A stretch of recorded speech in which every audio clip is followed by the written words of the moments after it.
வருகின்ற ஜனவரி 23 மற்றும் 24 ஸ்ரீ ஷீரடி விஜய சாய்நாதா குருமூர்த்தி ஆலய வருஷாபிஷேகம் நடைபெறவுள்ளது. பக்த கோடிகள் அனைவரும் நிகழ்ச்சியில் கலந்து கொள்ளலாம். வேதா கார்டன், ஈஸ்வரன் கோவில் பின்புறம், மாமண்டூர் கிராமம், தென்பதி மதுராந்தகம், செங்கல்பட்டு. அனைவரும் வருக, சாய்பாபாவின் அருள் பெறுக. தமிழர்களின் number one choice Tamil matrimony. Rubilux paints, best quality, best value for money. உங்கள் பேர் சொல்லும் பெயிண்ட் ரூபிலக்ஸ் பெயிண்ட்ஸ்.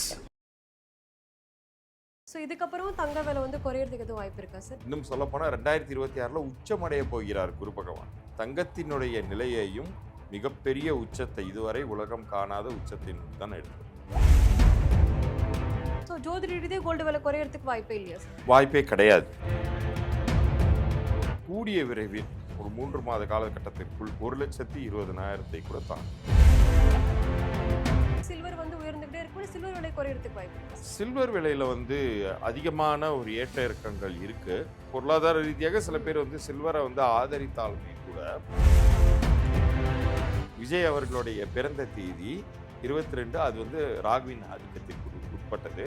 அந்த தேதி அமைப்பு எப்போதுமே சரி பொது வாழ்க்கையில் ஒரு பெரிய ஒரு வெற்றியை தரக்கூடியது. விஜய் அவர்களின் ஜாதகப்படி அவர் கடகராசியை சேர்ந்தவர். கடகத்தில் தான் குரு மிகப்பெரிய ஒரு பீக் சிச்சுவேஷனை அது அடையும். அது மிகப்பெரிய ராஜயோகத்தை ஒரு கொண்டு பண்ணும். அதன் ஆன்மீகம் நேயர்களுக்கு வணக்கம். தொடர்ந்து நம்ம சேனல்ல ஆன்மீகம் சார்ந்த நிறைய விஷயங்களை பார்த்துக்கிட்டு வரோம். அந்த வகையில இன்னைக்கு நம்ம கூட என் கணித நிபுணர் சதீஷ் ராவ் அவர்கள் தான் இணைந்திருக்கிறார்கள். வாருங்கள் பேசலாம். வணக்கம் சார். வணக்கம். எப்படி சார் இருக்கீங்க? ரொம்ப நல்லா இருக்கு. சரி, இப்போ நாளுக்கு நாள் தங்கத்தோட விலை ரொம்ப உச்சத்தை நோக்கி போய்கிட்டு இருக்கு. 1 லட்சம் தாண்டி போச்சு. இப்போ 99,000 கிட்ட நிற்குது. ஸோ இதுக்கப்புறம் தங்க விலை குறையறதுக்கு எதுவும் வாய்ப்பு இருக்கா சார்? இல்லை மக்கள் இந்த சமயம் தங்கம் வாங்கலாமா?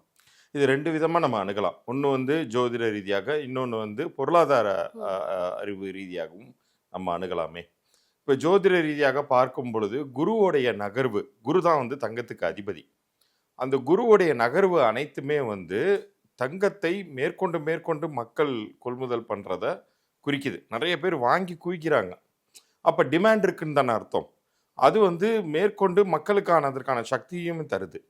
இப்போ இந்த 2026 இது அதிகமாக தான் போகுது. அது எதை குறிக்குதுன்னா தங்கம் விலை மேலும் கூட தான் போகிறது.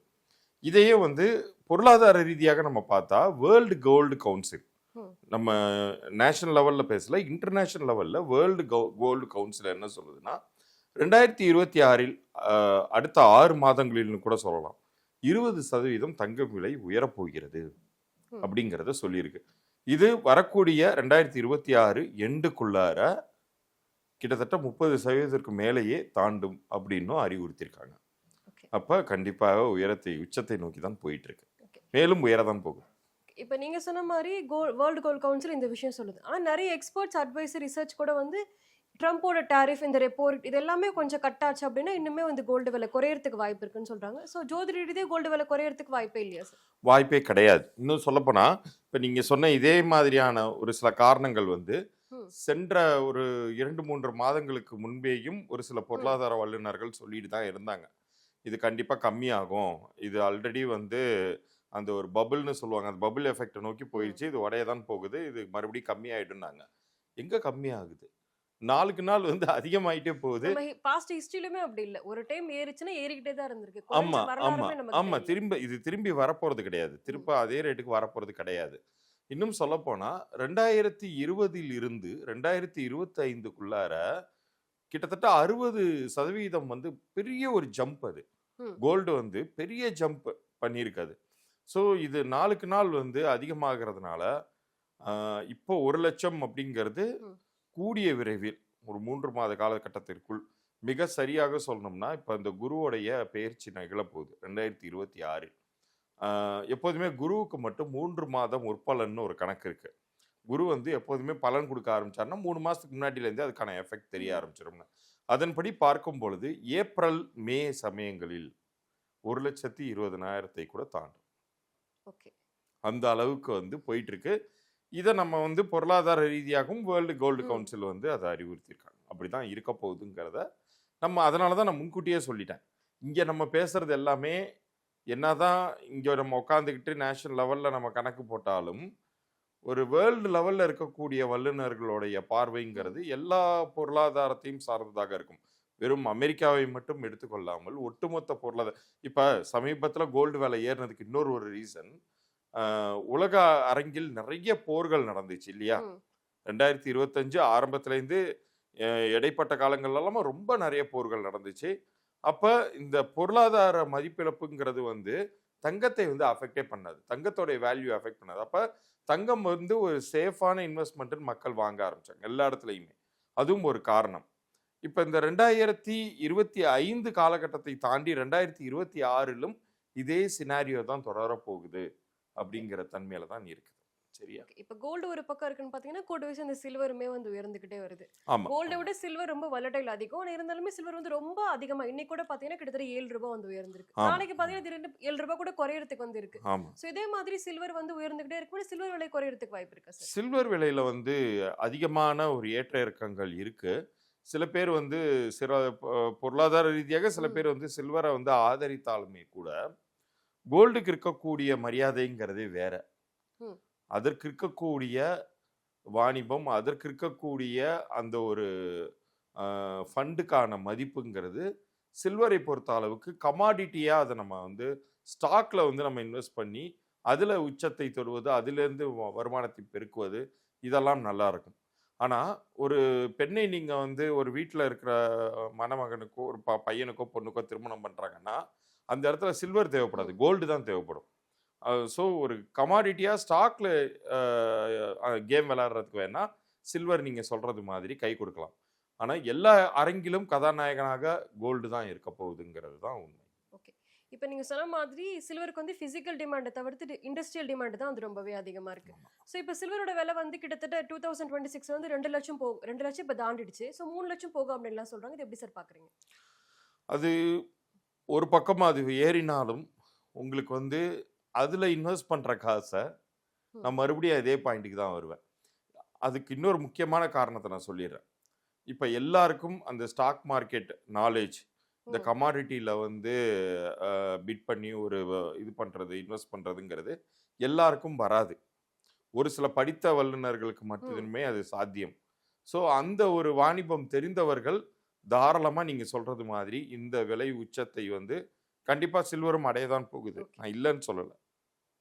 ஆனால் வீட்டில் வந்து நம்ம சில்வராக ஒரு வாங்கி நம்ம அதை மெட்டீரியலாக வச்சு நம்ம ஒன்றும் பண்ண போகிறதில்ல.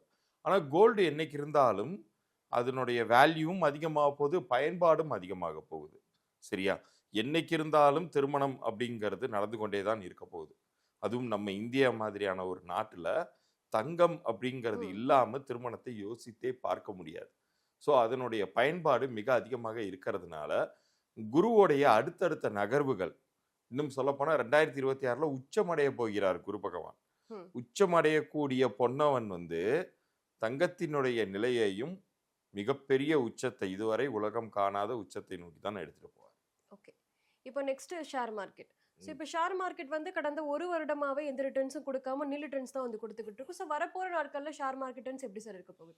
கண்டிப்பாக வந்து வேற லெவலில் நல்லபடியாக இன்க்ரீஸ் ஆகுது, பாசிட்டிவ் சைடில் வந்து போகுது.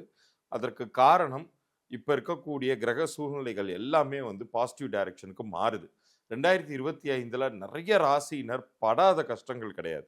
வாழ்க்கையில் எல்லா வகையிலையுமே ஏதோ ஒரு கிரகத்தினால் பாதிக்கப்பட்டு, சில பேர் குருவினால் கூட, நிறைய பேர் நினச்சிட்டு இருக்காங்க சனி மட்டும்தான் வச்சு அடிக்கிறாரு அப்படின்னு. அப்படி கிடையாது. சில பேருக்கு குருவின் நல்ல பார்வைகள் கிடைக்காம, குருவினுடைய பொசிஷன் சரியில்லாமல் கூட நல்ல வாய்ப்புகள் தவற விட்டுருக்காங்க, பணத்தை இழந்திருக்காங்க. பட் இந்த 2026 அது போன்ற எந்த சூழ்நிலையுமே இருக்க போகிறதில்ல. சனி கைவிட்டாலும் குரு கைவிட மாட்டார். குருவோடைய பொசிஷன் நியூட்ரலாக இருந்தாலும் சனியோடைய பொசிஷன்னால ஜெயிக்க போகிறாங்க. இதே தான் வந்து ஸ்டாக் மார்க்கெட்லேயும் வந்து ரெஃப்ளெக்ட் ஆக போகுது. ஒரே ஒரு விஷயம், எப்போதுமே வந்து ரொம்ப சேஃபான ஒரு ஜோனில் அந்த ஸ்டாக்ல இன்வெஸ்ட் பண்ணணும். இந்த நிஃப்டி 50 இது மாதிரியான விஷயங்கள் பொருளாதார வல்லுநர்களுடைய ஆலோசனையின் பேரில் அவங்க மக்கள் வந்து அதில் தாராளமாக முதலீடு பண்ணலாம். 2025 நாம் பார்த்த அளவுக்கு சரிவோ அல்லது அப்படியே நியூட்ரலாக போயிட்டு இருக்கிறதோ இருக்காது. அது ஒரு புதிய உச்சத்தை தொடர்தான் போகிறது 2026. ஓகே. எந்த மந்த்ல இருந்து சார் இந்த உச்சம் வந்து ஆரம்பிக்கும்? ஏப்ரல். ஏப்ரல் 2026 நான் ஏற்கனவே சொன்னேன் இல்லையா, குருவுக்கு 3 மாத முற்பலன்னு சொன்னேன் இல்லையா. இந்த குரு வந்து பொருளாதாரத்திற்கு மட்டுமல்ல, அரசியல் அரங்கிலும் ஒரு பெரிய மாற்றத்தை உருவாக்கத்தான் போகிறார். ஏன்னா குரு அப்படிங்கிற ஒரு கிரகம் அவரு ஒவ்வொரு ராசியினருமே, இப்போ ஒரு பொலிட்டீஷியன் இருக்காருன்னு வச்சுக்கோம், அந்த பொலிட்டீஷியனுக்கு ஒரு ராசி இருக்கும் இல்லையா, அவருக்கு ஒரு சில கிரக நிலைகள் இருக்கும் இல்லையா, அவருக்கு அது சாதகமா வேலை செய்தா அப்படிங்கிற அமைப்புல பார்க்கும் பொழுது மிகப்பெரிய ஒரு டிராமாலாம் அரங்கேற்றி ஒரு பெரிய ஒரு நிகழ்வையெல்லாம் பொலிட்டிக்கல் ரீதியாகவும் குரு வந்து பண்ண போகிறார். ஸோ எல்லா வகையிலுமே அது குரு தான் கதாநாயகனாக இருக்க போகிறார் 2026. இப்போ நீங்க சொன்ன மாதிரி அரசியலுக்கு வந்துட்டோம். ஸோ இப்போ கரூர் சம்பவத்துக்கு பிறகு வந்து ஈரோடு கூட்டத்தில் வந்து நிறைய பேர் கலந்துக்க மாட்டாங்க அப்படின்ற மாதிரிலாம் பேசிக்கிட்டு இருந்தாங்க. ஆனால் இப்போ ஈரோடுல எவ்வளவு கூட்டம் வந்து நம்மளே வந்து பார்த்தோம். இப்போ இந்த சமயம் வந்து யார் சார் ஆட்சி அமைக்க போறாங்க? ஆட்சி மாற்றம் அப்படிங்கிறத நோக்கி தான் இப்போ வந்து நம்ம தமிழக அரசியல் போயிட்டு இருக்கு. இது வந்து நம்மளுடைய முந்தைய பதிவுகள்லையுமே நம்ம அதனில் பேசியிருக்கோம். அதில் வந்து குறிப்பாக எண்கணித ரீதியாக நம்ம ஒரு விஷயம் சொல்லியிருந்தோன்னா அதை மறுபடியுமே இங்கே பதிவு பண்ணுறேன். எப்போதுமே அரசியல் அரங்கில் ஒரு மனிதன் ஜெயிக்கணும் அப்படின்னா எண்கணித ரீதியாக நான் இந்த இடத்துல சொல்கிறேன். சூரியனுடைய ஆதிக்கத்திற்குரிய 1, ராகுவின் ஆதிக்கத்திற்குரிய 4, கேதுவின் ஆதிக்கத்திற்குரிய 7, அப்புறம் குருவுக்குரிய 3. இந்த எண்கள் தான் வந்து சாதனை படைத்த அனைத்து அரசியல் தலைவர்கள் இதுவரைக்கும். நீங்க ஹிஸ்டரியை திருப்பி பார்த்தீங்கன்னா இப்போ நான் சொன்ன எண்கள் தான் அவங்களுடைய டேட் ஆஃப் பர்த்தில் பிரதிபலிச்சிருக்கும். இப்போ 4ன்னு எடுத்துக்கிட்டிங்கன்னா நம்ம இந்திய அரசியல் படி எடுத்துக்கிட்டிங்கன்னா சர்தார் வல்லபாய் பட்டேல், அண்ணா ஹசாரேலாம் பார்த்தீங்கன்னா நம்ம இந்திய தேசத்துக்கே மோடி வந்து பிரதமராக இருக்கும் பொழுது, மோடி பிஜேபி கட்சியை சேர்ந்தவராக இருக்கும் பொழுதும் டஃப் கொடுத்து ஒரு தனி கட்சியாக அண்ணா ஹசாரே வந்து டெல்லிக்கு சிஎம்மா இருந்தார். இந்தியாவுக்கு கேபிட்டல் என்ன? டெல்லி. டெல்லியில் சிஎம்மா உட்கார்ந்து இருந்தது பிஜேபி ஆட்சியாளர் கிடையாது, அம்மா ஆத்மியோடைய அண்ணா ஹசாரே இருந்தார். அவர் ஒரு 4ஆம் எண்காரர். இப்போ அதே மாதிரியான ஒரு நிலை திரு விஜய் அவர்களுக்கு இருக்கு. விஜய் அவர்களுடைய பிறந்த தேதி 22, அது வந்து ராகுவின் ஆதிக்கத்திற்கு உட்பட்டது. அந்த தேதி அமைப்பு எப்போதுமே சரி பொது வாழ்க்கையில் ஒரு பெரிய ஒரு வெற்றியை தரக்கூடியது. அதே மாதிரி தான் 1ஆம் எண். 1ஆம் எண்ணும் வந்து லேசுப்பட்டது கிடையாது. 1ஆம் எண் சூரியனுக்குரியது. அது பெரிய பெரிய ஆட்சியாளர்களுக்கு அமைந்திருந்த ஒரு எண் தான். அதே போல் இப்போ இந்த 4ஆம் எண்ணுன்னு நம்ம சொல்லியிருந்தோம் இல்லையா, இந்த 4ஆம் எண்ணிற்கு 1ஆம் எண் வந்து ரொம்ப ஃப்ரெண்ட்லியாக நல்லது பண்ணும். இப்போ 22ஆம் தேதி விஜய் அவர்களுக்கு 4ஆம் எண் அமைப்பில் இருக்கா, அப்போ அவர் எந்த ஆண்டில் தேர்தலை சந்திக்க போகிறார்? 2026. 2 + 0 + 2 + 6 10 வரும். 1 + 0 1 வரும். 1ங்கிறது சூரியன். இந்த சூரியன் எப்போதுமே 4ஆம் எண். இது வந்து எண்கணித ரீதியாக 1ஆம் எண் வந்து 4ஆம் எண்ணுக்கு நிறைய நல்லது பண்ணும், பேருதவிகள் பண்ணும். அது அந்த ஆங்கிளில் பார்க்கும்போதும் விஜய் அவர்களுக்கு சாதகமாக களம் திரும்பி கொண்டிருக்கிறது. ஆனால் இதில் என்ன ஒரு பியூட்டினா, இந்த தடவை வந்து அவர் தாவேக தலைவர் விஜய் அவர்கள் சொல்வது போலவே 2 பேருக்கு தான் போட்டின்னு சொல்லிக்கிட்டே இருக்கார் இல்லையா. டிஎம்கே ஈக்குவல் பலத்தோட, ஏன்னா அங்கே இருக்கக்கூடிய மாண்புமிகு முதல்வர் ஸ்டாலின் அவர்களுடைய பிறந்த தேதியிலுமே 4ஆம் எண் சம்மந்தப்படுது, உதயநிதி ஸ்டாலின் அவர்களுடைய பிறந்த தேதியிலுமே 4ஆம் எண் சம்மந்தப்படுது. ஸோ இது வந்து ஒரு டஃப், ஒரு பயங்கர ஒரு டஃப்பான ஒரு வார் தான். ஒரு லிட்டில் எட்ஜில் இவர் வரத்துக்கு வாய்ப்பு இருக்கு. ஏன்னா தனிப்பெரும்பான்மையாக இந்த தடவை தமிழகத்தில் யாராலையும் ஆட்சி அமைக்க முடியாத ஒரு சூழ்நிலையை நோக்கி போயிட்டு இருக்கு. ஏதோ ஒரு வகையில தொங்கு சட்டமன்றம் அப்படிங்கிறது இருக்கக்கூடிய சூழ்நிலை போயிட்டு இருக்கு. பட் அதுல ஒரு எட்ஜ், ஒரு கிங் மேக்கராக கூட விஜய் அவர்கள் இருக்கலாம். அவர் கை காண்பிப்பவருக்கு ஆட்சி கட்டியில் அமையலாம்ங்கக்கூடிய இடத்துக்கு கூட தாவேக வரக்கூடிய அளவிற்கு இன்னைக்கு ஒரு தனிப்பெரும் சக்தியாக உருவெடுத்திருக்கு. காரணம் விஜய் அவர்களுடைய பிறந்த தேதி, அவருக்கு அடுத்தடுத்து வரக்கூடிய நன்மைகள். 2026 ரொம்ப சாதகமான ஆண்டு. இதுல இன்னொரு ஒரு விஷயம், நம்ம இவ்வளோ நேரம் நம்ம பேசிட்டு இருந்தப்ப குருவை பத்தி சொன்னோம், அதனுடைய பொலிட்டிக்கல் இன்ஃப்ளூயன்ஸை பற்றியும் நம்ம சொன்னோம். குருவை பற்றி சொல்லும்போது 2026 விஜய் அவர்களின் ஜாதகப்படி அவர் கடகராசியை சேர்ந்தவர். அவருடைய ராசியிலேயே குரு வந்து அமர்ந்து உச்சமடைகிறார். கடகத்தில் தான் வந்து குரு வந்து மிகப்பெரிய ஒரு பீக் சிச்சுவேஷனை வந்து அது அடையும். அது ஸோ அது வந்து மிகப்பெரிய ராஜயோகத்தை ஒரு கொண்டு பண்ணும்.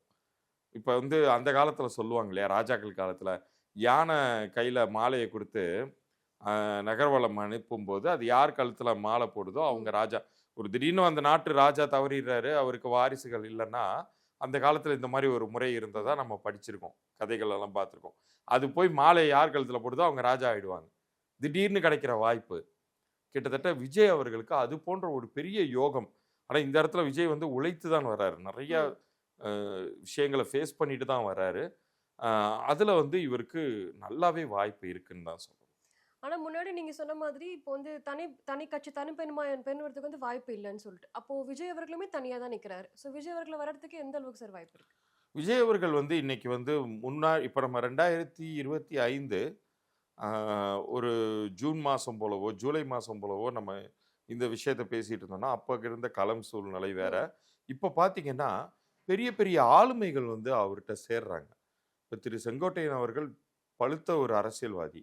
அவருடைய ஒரு பெரிய ஒரு கைடன்ஸ் வந்து இவருக்கு கிடைக்கிறது மிகப்பெரிய அசட். இதை தான் சொன்ன குருவுடைய நகர்வுகள் வந்து மிக அற்புதமாக அமைஞ்சிருச்சு. விஜய் அவர்களுக்கு மிக சாதகமாக அமைஞ்சிருச்சு. ஏன்னா தற்போது சுகஸ்தானத்தை பார்த்து கொண்டிருக்கிறார்.